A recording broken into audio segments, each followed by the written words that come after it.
Good evening, dear students. So in this particular lecture we are going to deal with cells of immune system. We'll go through the introduction part, then we'll see what is hematopoiesis, then what is B lymphocyte, what is T lymphocyte, granulocytes and different types of granulocytes and their role in particular immune system.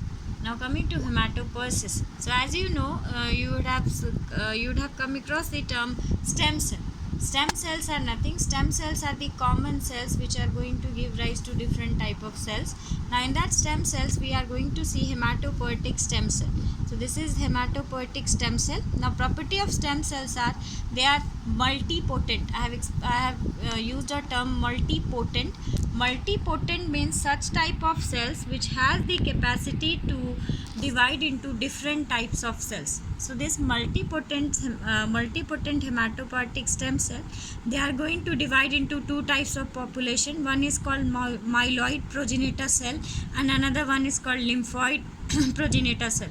This myeloid progenitor cell is going to give rise to megakaryocytes, erythrocytes, that is RBC, mast cells and myoblasts. This myoblast is further going to differentiate into granulocytes such as basophils, neutrophils, eosinophils and agranulocytes, that is monocytes, and that further monocyte is going to differentiate into macrophages. Now the second lot of this cell, that is called as lymphoid progenitor cell, is going to give you natural killer cell and it is going to give you B lymphocytes and T lymphocytes. So what we are seeing in this particular diagram, we are going to see in this particular diagram there is a common type of cell which is called as hematopoietic stem cell. This hematopoietic stem cell is going to differentiate into these many types of blood cells. So there are two property. This particular process is called hematopoiesis and there are two property of hematopoietic stem cell. First property is they are multipotent. As you can see, single type of cell is going to give you these many different types of cells. So when a cell is capable of differentiating and dividing into different types of cell, that property is called pluripotent or multipotent property. So hematopoietic cells are multipotent in nature, and second property of hematopoietic stem cells are self-renewal. They are going to maintain a particular reservoir number in the blood, and this particular process is occurring in the bone marrow. Now coming to the types of cells. So basically you can divide the cells of immune system into two types. Basic classification is based on the fact that whether their cytoplasm have granules or not. If their cytoplasm is having granule, they will be called as granulocytes, and if their cytoplasm is not having granules, they are going to be called as agranulocytes. So broadly, if you want to divide immune system cells, you can divide them into two types depending upon the presence and absence of granules. If granules are present, they are called as granulocytes, and if granules are absent, they are called as agranulocytes. Further division of granulocyte depends what is the chemical nature of granules. Depending upon the chemical nature of granules, granulocytes can be further divided into acidophils, basophils, neutrophils and mast cells, and agranulocytes can be further divided into B lymphocyte, T lymphocytes and monocytes. So as you can see, different types of cells.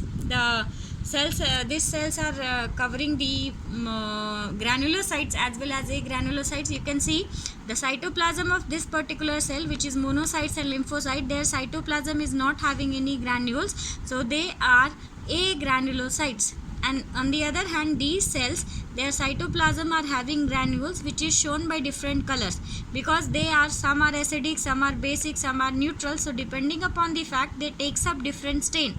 So depending upon their granule chemical nature, whether their granules are acidic, basic or neutral, granulocytes can be divided into eosinophils or acidophils, basophils and neutrophils. We'll see each and every cells in details along with their property. So first starts with the B lymphocytes. So B lymphocyte is not new for you. B lymphocyte we have seen in earlier classes also.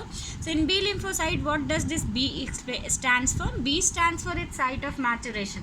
We call about in case of mammals, site of maturation is bone marrow, and in case of birds, B stands for busa of fabricus, which their site of maturation. So B lymphocyte, B stands for their site of maturation, which will be bone marrow or busa of fabricus.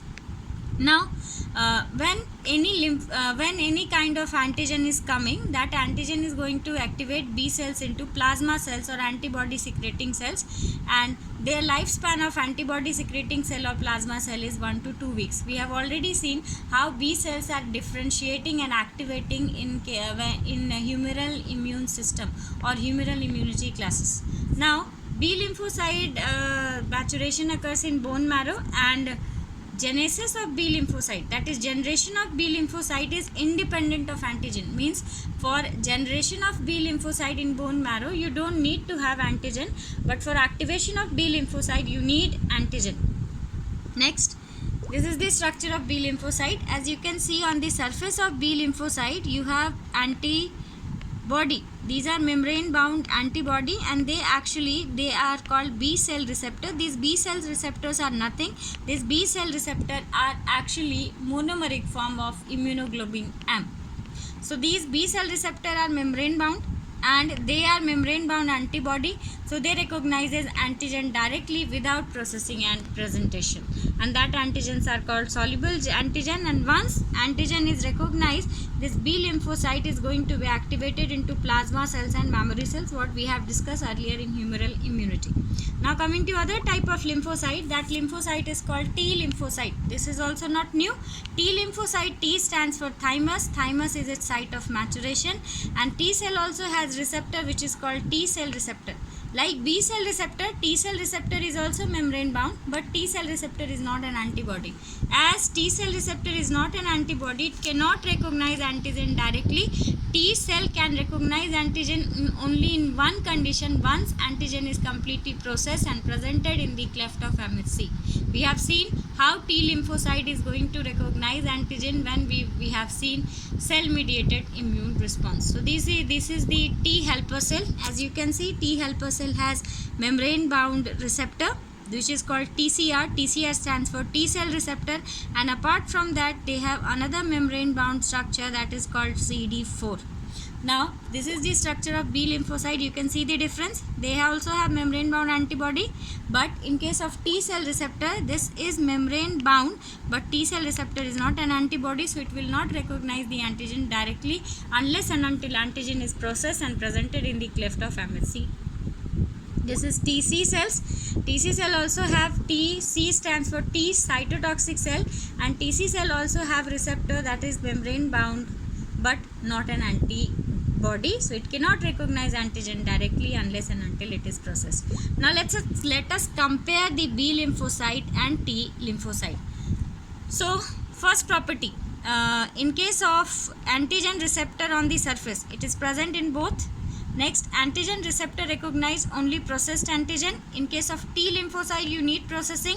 In case of B lymphocyte, antigen processing is not needed, as B lymphocyte itself is an antigen. Next, peptide is associated with MHC, means antigen must be processed and presented in the cleft of MHC. That is needed only in case of T lymphocyte, not in case of B lymphocyte. Next, IgM on the surface. Immunoglobulin M is present on the surface. It is not present in the surface of T lymphocyte, but it is present on the surface of B lymphocyte. Now CD3 proteins on the surface. It is present on the surface of T lymphocyte, not present in the surface of B lymphocyte. So these are some differences between, and then the maturation site. So maturation site for B lymphocyte is bone marrow or busa fabricus, and for T lymphocyte is thymus. So this is comparison between B lymphocyte and T lymphocyte, which will be very important question for your examination point of view. Now we'll see another part of the agranulocyte cells, that is called mononuclear phagocytic cells. So mononuclear phagocytic cells are called as monocytes. So monocytes, they will be having monocytes has the properties such as they are phagocytic cells. They comprises 10% of the WBC in the circulation. They are mobile, highly phagocytic in activity, and they circulate in the bloodstream for 8 hours, and then monocytes will be transferring to the various type of tissues. So monocytes are called macrophages when they are present in the tissues, and in different type of tissue concentration of macrophages, and they are given different names. So monocytes and macrophages are the same phagocytic cells. When they are present in circulation, means after hematopoiesis they will be remaining in circulation for 8 hours, and after circulation they will be going to the tissue. When they are present in circulation they are called as monocytes, and when they are transferring into tissues they are called as macrophages. Now next type of cells is called dendritic cells. As you can see the structure, from this particular structure you can make out why they are called as dendritic cells. They are called as dendritic cells because they have extensions on their cytoplasmic membrane, and this extension resembles with the dendrites of the neurons. But there is no correlation between nerve cell and dendritic cell. Because of their resemblance of dendrites like structure on their surface, they are called as dendritic cells. Dendritic cells are very good antigen presenting cell. As I have told earlier, T lymphocyte cannot recognize antigen directly, and for processing, and they can recognize antigen only once they are processed and presented. So for processing of extracellular antigen, most of the bacteria, these type of cells comes into the picture, and dendritic cells are highly expressing MHC class 2 on their surface, and they are very good antigen presenting cells. They are professional antigen presenting cell. Next cell is called as natural killer cell. They form 5 to 10% of the peripheral blood lymphocytes, and they do not have any receptor like B lymphocyte and T lymphocyte. So as I have told you that natural killer cells don't have any receptor like B lymphocyte or T lymphocyte, so they can't recognize antigen without processing, or processed or unprocessed. In any form they won't be able to recognize, as they don't have any receptor.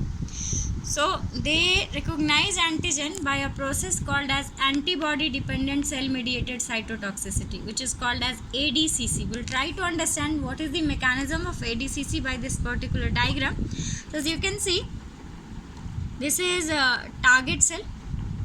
Okay, for example, target cell is a virus infected cell.